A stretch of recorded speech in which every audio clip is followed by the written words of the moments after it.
The Philippines, a group of 7,091 Pacific islands which, still under the protection of the U.S. flag, constitute the only major hazard to Japanese plans for new conquest in the war year of 1940.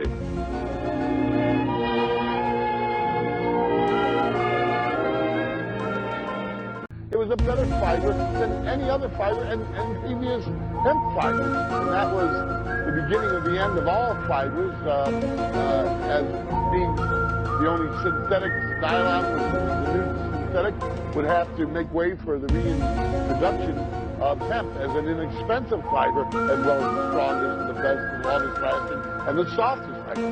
The government of the United States outlawed a fiber and forced the rest of the world to swallow it. They swallowed the outlawing of the #1 fiber on Earth for 10,000 years. Already one important island industry, the growing and processing of Manila hemp, is almost entirely under Japanese control.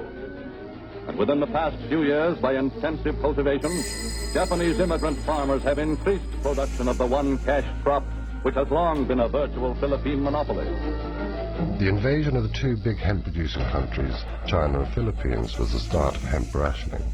Hitler was also aware of the strategic importance of hemp, which is used in the making of canvas and ropes, both of which were an essential part of his war effort.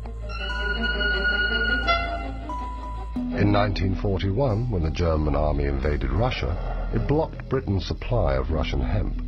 Germany managed to develop her own hemp production, but the cultivation of this fiber, which had become so necessary in wartime, was still banned in Great Britain.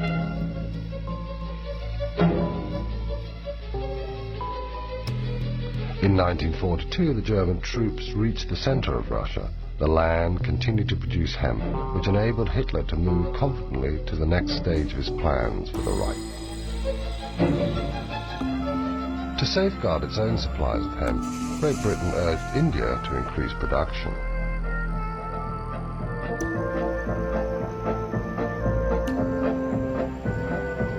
Meanwhile, war was spreading to Japan.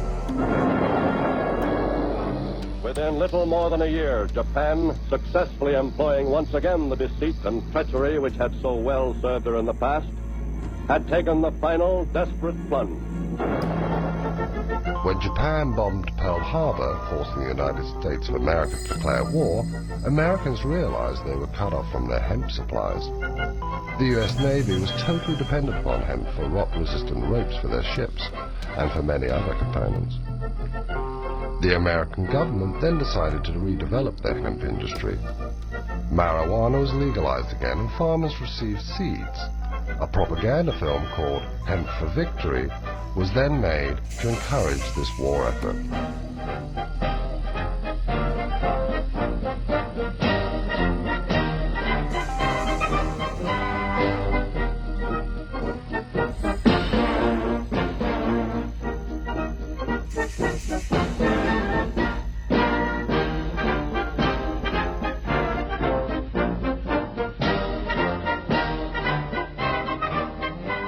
The Allies' air forces were completely reliant upon hemp.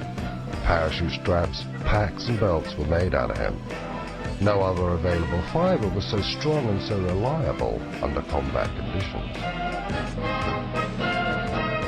After General MacArthur forced the Japanese to withdraw from the Philippines, hemp production soon reached pre-war levels again.